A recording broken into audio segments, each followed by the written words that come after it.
Easily taking more than 15 hours, Philippine Airlines' Manila to New York route is amongst the longest in the world.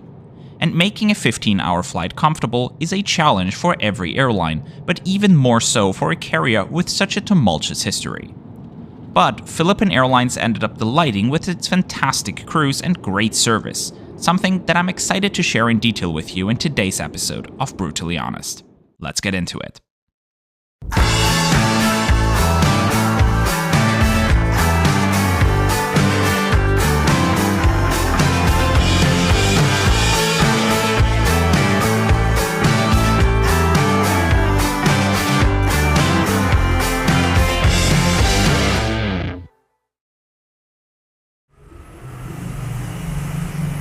Aviation geeks and frequent flyers, hello and good morning from Bangkok, Thailand, where we're starting our journey to the other end of the world today, via Manila to New York City. I've booked this trip a couple of months ago when it was a steal, costing me just $425 one way, including 2 checked bags weighing up to 23 kilograms each. Before we get to our exciting ultra-long-haul flight to New York, we have to go from Bangkok to Manila. Bangkok has 2 major airports, both of which are easily reachable by train. In the city's north, you'll find Don Mueang Airport, which you can reach via the SRT Dark Red Line that connects the airport to Bangkok's new central station, Bang Sue. Don Mueang is Bangkok's old airport, and since the opening of Suvarnabhumi, mainly caters to low-cost carriers. We have a video coming up about Thai low-cost airline Nok Air on a domestic flight from Don Mueang, so make sure you're subscribed to our channel so you won't miss that or any other of our many upcoming videos. We're departing from Bangkok's main international gateway, Suvarnabhumi International Airport, situated to the east of the city. The airport is connected to the city via the airport rail link, which starts at Phaya Thai and costs at most just 45 Thai baht or around $1.30. It's one of the cheapest ways to get to the airport and brings you directly under Suvarnabhumi's main terminal. There's quite the line at check-in behind us, but since we arrived early, we were able to get it done fairly quickly.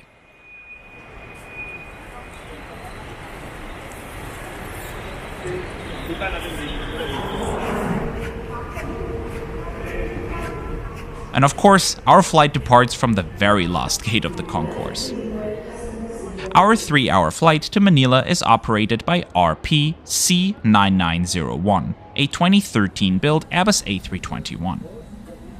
All of Philippine Airlines A321s, including the Neos, have 3 rows of business class up front in a 2-2 configuration.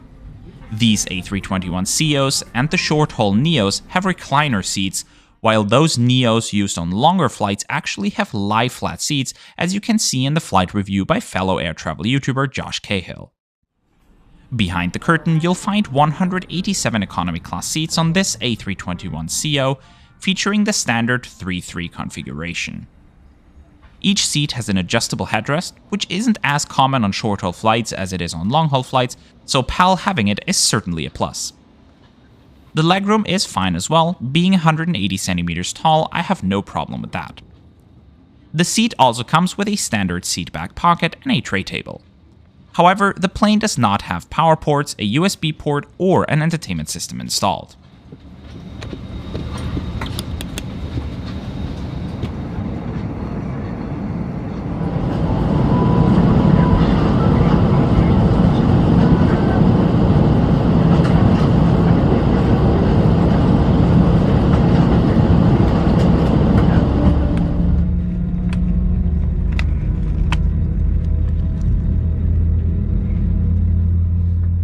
With that being said, let's get going.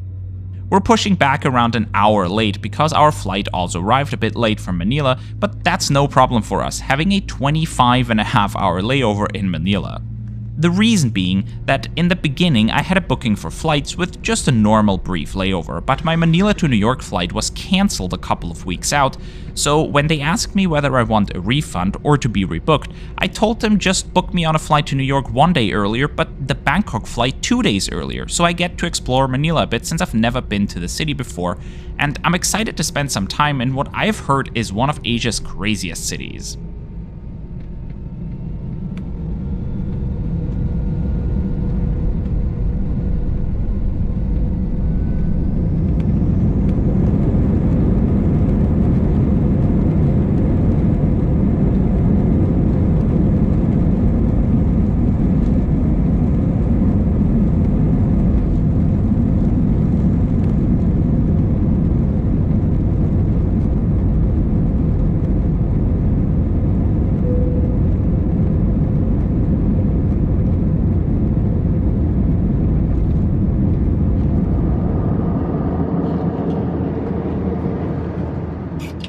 Right after takeoff, a complimentary lunch service was offered, and one that actually looks really good.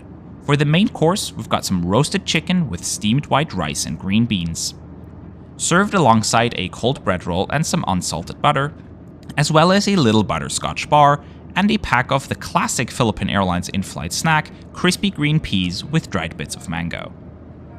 A bottle of water was provided as well, and another beverage of your choice. All in all, for a 3-hour flight, phenomenal.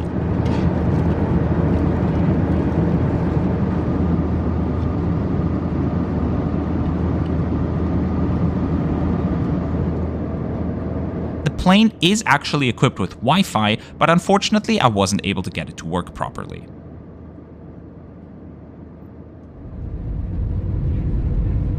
And now we're already starting our descent into Manila.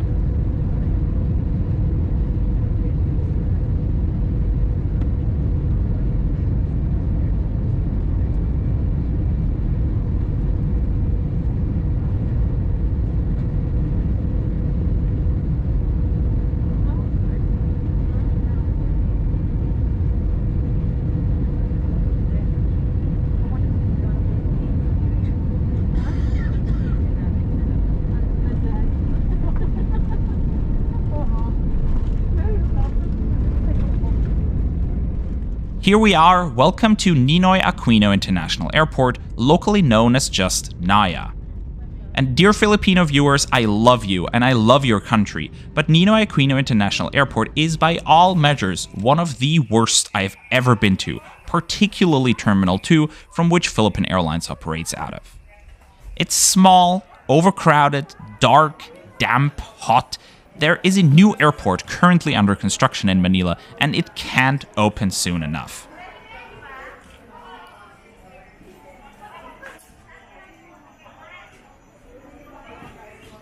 The current airport has 4 different terminals, which are all placed as far apart as you could possibly place them, making transiting between them almost impossible.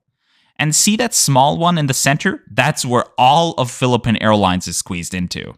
And a rail link from the airport into the city? Of course that doesn't exist either, so I ended up grossly overpaying for a driver. I wanted a metered taxi, but gave up after waiting in line for almost an hour and ended up paying 1,500 pesos for a driver to Makati.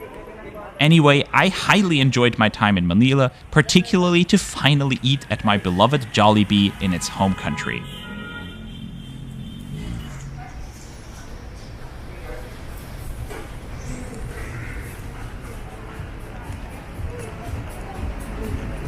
In comparison to the 1,500 pesos I paid for the driver yesterday, when I returned to the airport today, I caught a metered taxi from Greenbelt Mall and had to pay only 200 pesos. Anyway, we're back at NAIA for our flight to New York.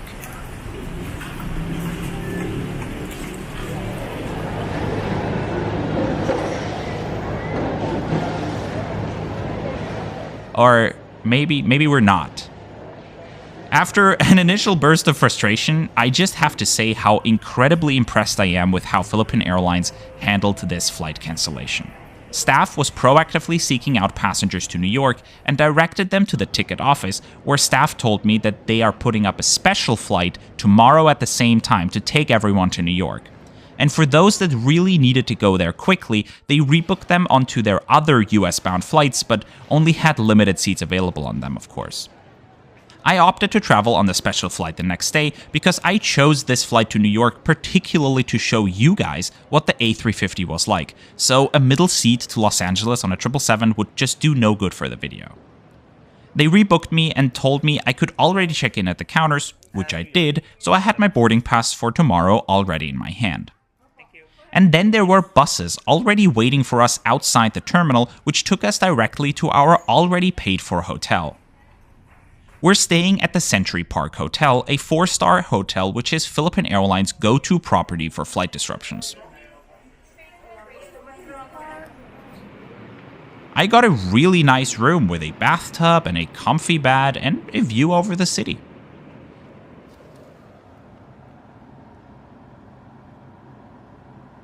The hotel also came with a nice outdoor area, including a pool and a hot tub, which I made good use of. And it also included lunch and dinner buffet today, as well as breakfast the next day. And splendid buffets at that.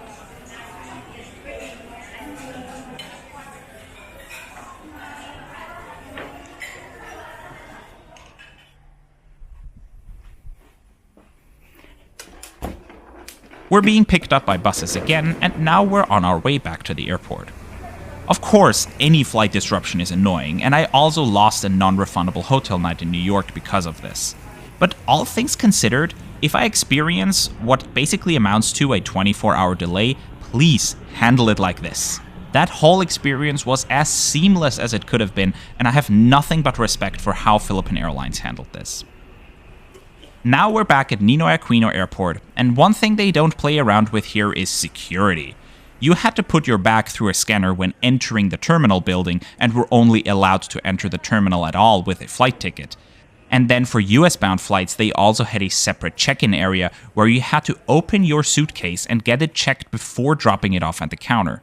After that, regular security and passport control. And while I love that the airport allows you to refill your water bottles for free after security, US-bound flights had another, at this point a fourth, security check directly at the gate, where among other things, you were not allowed to take any liquids on board. Not the usual 100 milliliter rule, absolutely nothing. Thank God I'm not traveling with expensive cologne. But I did have to empty my water bottle into this crate, which felt weird, but that's just what they told me to do. After getting our documents checked one last time, we're finally ready to board. Tonight we're flying aboard RPC-3501, a 2018-built Airbus A350. This is one of just 2 A350s left in Philippine Airlines fleet, after they've sold all of their other A350s to Lufthansa during the pandemic. And that's also the reason why our flight was rescheduled. You see, one of their 2 planes had a technical problem that needed to be fixed right away, and the only other A350 they had was in Vancouver yesterday. So our original flight, PR-126, was put up today when no New York flight was supposed to take place, and that's why we also got a special flight number, PR-5126. Remember how I told you in the beginning that my flight was cancelled a few weeks out and I was rebooked? Well, ironically, today is the day I originally wanted to fly to New York anyway. Philippine Airlines A350s have 3 classes. Up front, you'll find a 1-to-1 configured business class featuring the Thomson Vantage XL seats,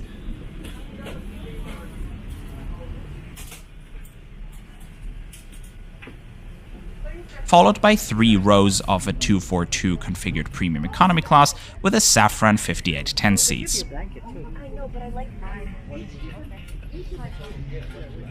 Economy class had the standard 3-3 configuration found on most A350s, featuring the Z300 seats also made by Safran. The cabin design was made by Tokyo-based Lift Aero Design and is intended to evoke and, I quote, unmistakably Filipino feeling. For example, the carpet features a background of dark blue representing the deep sea with tiny dots in turquoise in a vertical pattern of alternating waves, supposed to represent the sea linking the Philippines' more than 7,000 islands. Each seat is equipped with a headrest which can be adjusted vertically as well as on the sides. And waiting on the seat already is a pair of headphones, as well as a blanket and a pillow.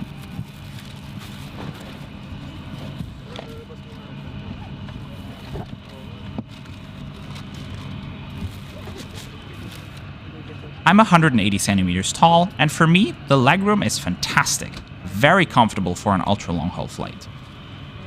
Each seat has these little seatback pockets, which I find super useful, and of course a regular seatback pocket. There's also a standard tray table, as well as an entertainment screen with the audio port and a USB port at the bottom.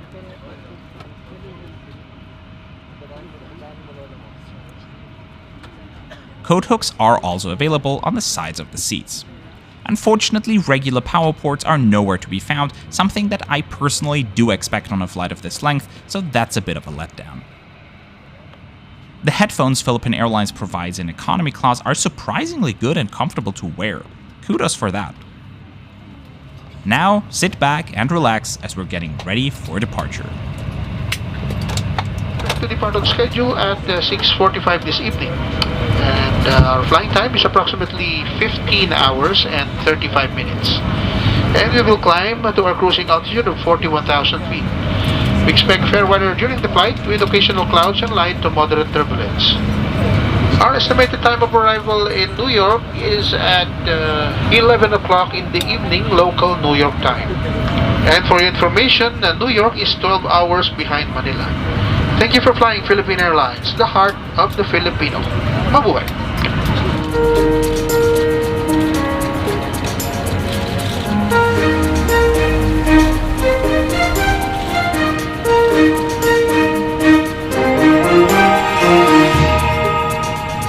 Mabuhay!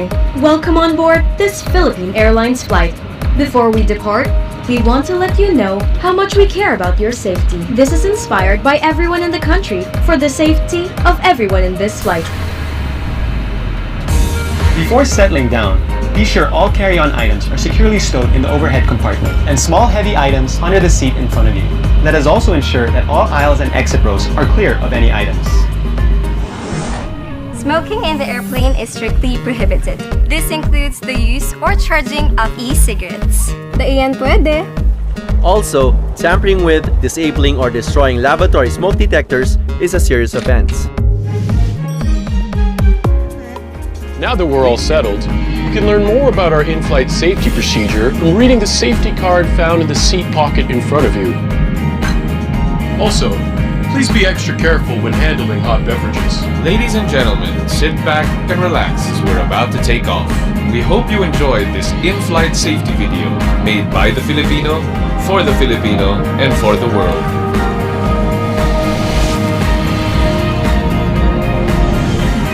Mabuhay! From Philippine Airlines, the heart of the Filipino.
Right after takeoff, the crew handed out menu cards, which I appreciate greatly. This has become very rare in economy class since the pandemic, and you can see that Philippine Airlines offers a really generous selection of alcoholic and non-alcoholic beverages, as well as 3 meal services with 2 options each.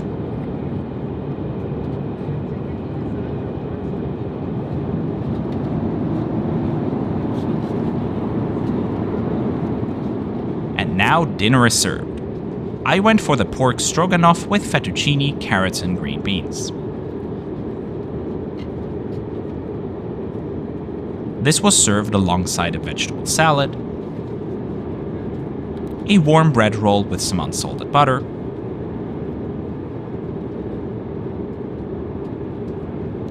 some kind of Filipino dessert, a little butterscotch bar again, as well as a beverage of your choice, where I went with some ginger ale. All in all, a delicious, sizable dinner service.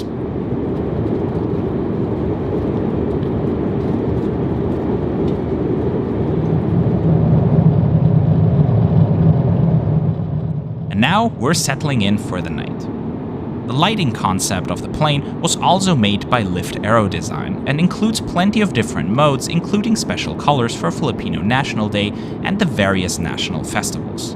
Now they're displaying what they call Midnight Blue. The lavatories are fairly unremarkable. They're modern, and inside they offer cologne, maybe because if I had some, I would have had to dispose it before boarding in Manila, right?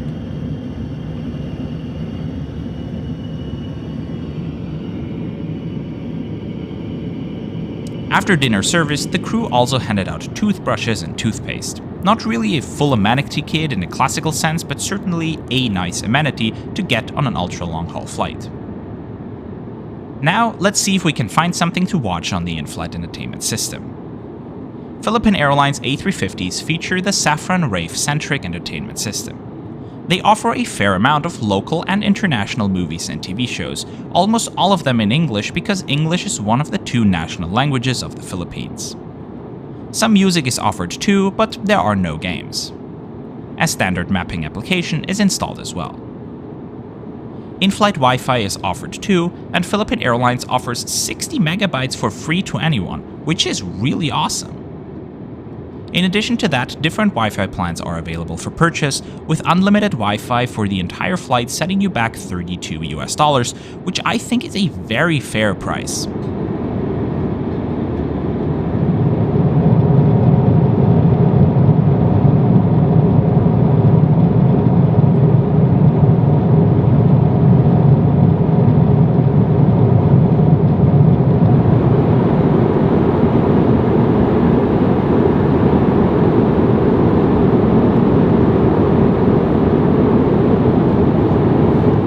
Approximately halfway into the flight, right after sunrise, a mid-flight service is offered. This was not a full service, and it's not actually possible to even do 3 full services on almost any plane simply because you can't physically store that many trays in the galleys, so on most ultra-long-haul flights, one of the 3 services will have to be a bit smaller just to save space. But Philippine Airlines still opted to provide a hot dish, with the choices being lasagna or mie goreng, which are Indonesian stir-fried noodles, but I went with a lasagna. This was accompanied by some Filipino chocolate and another beverage of your choice. The lasagna was really good, but what I really love is the package design, which beautifully incorporates Filipino colors and patterns.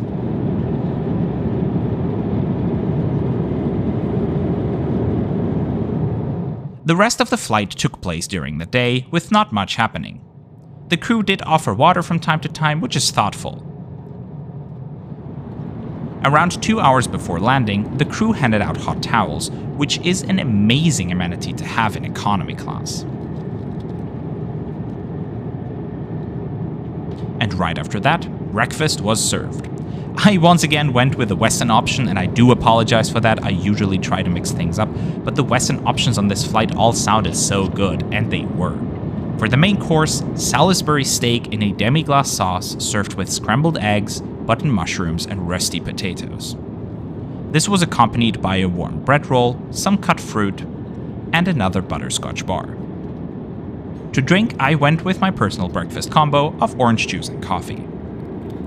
Another tasty meal service, although breakfast in particular could have come with another meal element, maybe some yogurt or something as well.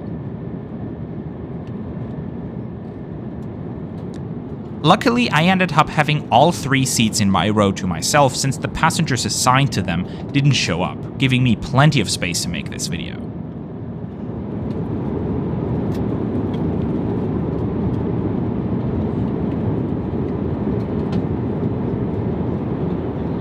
As the sun set again, another one of the design modes by Lift Aero Design was put up, resembling a colorful Filipino sunset. In general, Philippine Airlines has a fantastic overall brand design throughout its cabins, soft product elements, and ground experiences. The airline is just heavily constrained right now by its unsuitable hub, Ninoy Aquino International Airport. And this also forces the airline to sell some of their tickets, including mine, at bargainous prices. Even without the flight disruption and the free hotel night, meals and airport transfers, I highly doubt Philippine Airlines would have made even a dime of profit on my $425 ticket from Bangkok to New York. And in that lies the problem. No amount of great service, delicious meals, fantastic crews, and state-of-the-art airplanes will make people pay a premium to fly on Philippine Airlines versus other airlines if the airline itself is unreliable due to its small fleet, and its fleet is small because the airport couldn't handle a larger one. And therefore the only way to fill the planes is with low fares, and that leads to unprofitability, which the Filipino taxpayer will have to bear. But the problem is recognized. A new airport is under construction, and when that opens, I do believe there is a place in Asian aviation for a major hub in Manila. The city is perfectly located to connect passengers between the Southeast of Asia and Northeast Asia and North America, and between Australia and Northeast Asia and North America. And Philippine Airlines offers a great onboard product to make them a confident choice. To and from Manila, I wouldn't hesitate to travel on them again, as they were superb in all regards, from a comfortable and modern cabin to delicious sizable meals to a phenomenal crew and plenty of amenities from toothbrushes to hot towels and menu cards. Only the lack of power port on the A350 was a bit bothersome, which is a small issue in comparison. I am very thankful for everyone on the ground who organized such a seamless operation for a cancelled flight, and I cannot wait to be back on Philippine Airlines. Again, to or from Manila, but I probably wouldn't choose them on a connecting flight because they have issues with reliability that have the route in the small fleet and the overcrowded airport. With that, welcome to New York City, and thank you for watching and coming along today's trip. If you enjoyed it, make sure to subscribe to our channel, as we have many more episodes of Brutally Honest to come. Thanks again, have a great rest of your day.